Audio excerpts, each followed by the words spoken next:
Het belangrijkste nieuws uit Curaçao in het Nederland. Access Journaal, vers van de pers.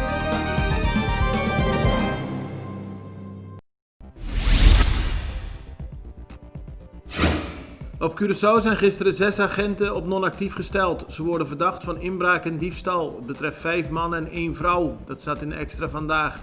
De 6 worden momenteel ondervraagd. De situatie kwam aan het licht door een intern onderzoek bij de politie. Gedurende het onderzoek zijn de agenten geschorst. Het korps betreurt de situatie, maar zegt tegelijkertijd dat het een goed signaal afgeeft dat dergelijk gedrag niet binnen het korps wordt getolereerd. Na 2 dagen actie te hebben gevoerd zijn de vakbond UGTK Cadmu, het ABC busbedrijf en de overheid tot een akkoord gekomen. Op maandag en dinsdag hadden chauffeurs van het busbedrijf het werk neergelegd om zo te protesteren tegen de slechte financiële positie waarin het bedrijf zich bevindt. Hierdoor was er geen openbaar vervoer op het eiland. In eerste instantie leek het alsof er geen oplossing ging komen voor het probleem, want op maandag kwamen de minister, de vakbond en het busbedrijf er niet uit. Dinsdag is uiteindelijk besloten dat de buskaartjes binnenkort 30 cent duurder worden en de overheid meer subsidie aan het bedrijf gaat geven. Met deze afspraken hebben de chauffeurs besloten weer aan het werk te gaan en dus rijden vanaf vandaag de bussen weer gewoon. Bombini at El Grill and El Mexicano restaurant. Curaçao's hotspot for seafood, quality steak, and Mexican cuisine. Take a Saturday night bite out of all-you-can-eat ribs, mixed grill Sunday, Monday and Thursday all-you-can-eat Mexican tacos. Join us under the orange parasols with stunning view at Mambo Beach Boulevard for a true taste of heaven. Estadushi.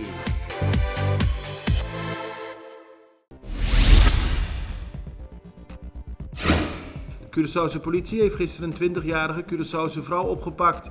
Ze wordt verdacht van het plegen van een overval op 30 december vorig jaar. Samen met een man zou de Curaçaose vrouw een minimarket aan de Mila Platéweg hebben beroofd. Onder bedreiging van vuurwapens heeft het tweetal geld uit de winkel meegenomen. Een deel van dat geld viel op de grond toen ze naar hun auto renden. Alle gebeurtenissen zijn via beveiligingscamera's vastgelegd en op de beelden was goed te zien hoe alles is gegaan. Dat heeft geleid tot de arrestatie van de vrouw in een huis aan de Kokolodeweg.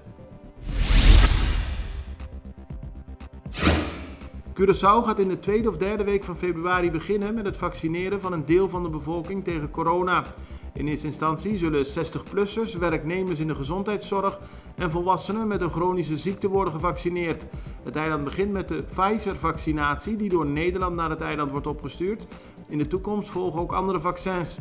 Speciale vrieskisten zijn deze week op Curaçao aangekomen om de vaccins te bewaren. Dat heeft dokter Irales Jansen gisteren bekendgemaakt. Zij is voorzitter van een werkgroep die zich bezighoudt met het traject van de vaccinatie. Professor Esri Duits heeft gisteren tijdens de persconferentie van de overheid duidelijkheid proberen te geven over het komende vaccinatieproject.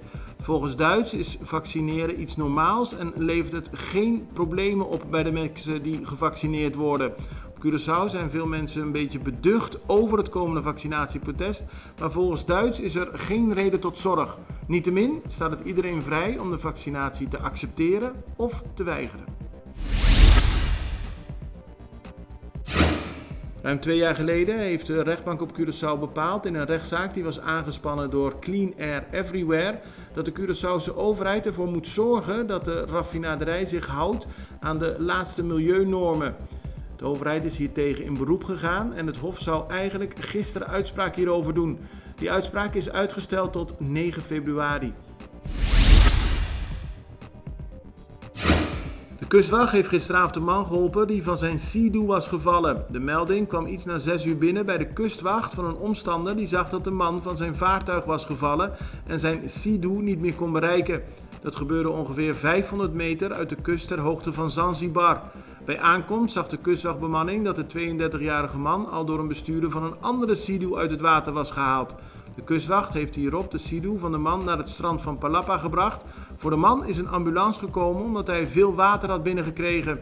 In het ziekenhuis is geconstateerd dat er bij de man te weinig zuurstof in zijn bloed zat. Het belangrijkste nieuws uit Curaçao in het Nederland. Access Journaal, vers van de pers.